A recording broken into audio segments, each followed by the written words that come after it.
Over the past year and a half, I've switched from taking book notes on paper to taking them digitally on my iPad using Notability, and I'm here to tell you why I switched. The biggest reason I went from taking paper notes to digital notes is the fact that I can easily refer to them.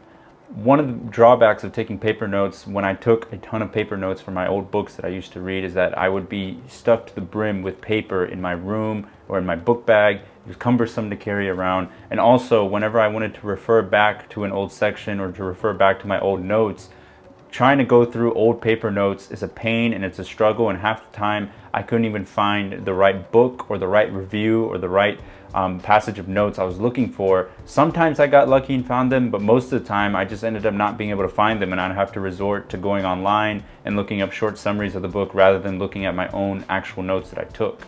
And the main benefit of going the digital route is now I have a clear and easy access to all my notes that I've taken on Notability on my iPad. I can access the Notability app on my phone and on my Mac. I can also upload those notes that I take on my iPad up to Google Drive, and then I can easily access them to any computer, any software that I'm using. And not only that, I also have the ability to quickly search within the Notability app any specific section I'm looking for. And also on Google Drive, you can use the Command F feature just to quickly search and look through any passage of section that you're trying to look for right away, and it just saves the time. You save so much time just being able to quickly access your notes that way. Now that I've listed out some of the benefits I've received from going to the digital route, I wanted to share with you my workflow when it comes to taking book notes on my iPad. It's not very complicated, but it's very simple. First, I open Notability on my iPad, open a new subject tab, and write the name of the new book I'm reading in it.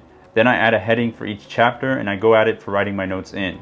Another cool thing about taking notes digitally is if there's a diagram or interesting picture or model in the book and it would take too much time for me to actually draw it on my own, I can simply take a picture of it and drag it and drop it into the notes, and I have a diagram for easy reference in the notes. Once my notes are done, I can just hit upload to Google Drive, and bam, they are ready for use whenever I need them. Hopefully you found this video helpful, and I'd love to hear in the comment section down below whether you've gone and switched over to the digital style of taking notes or you prefer to stick with the paper style of notes.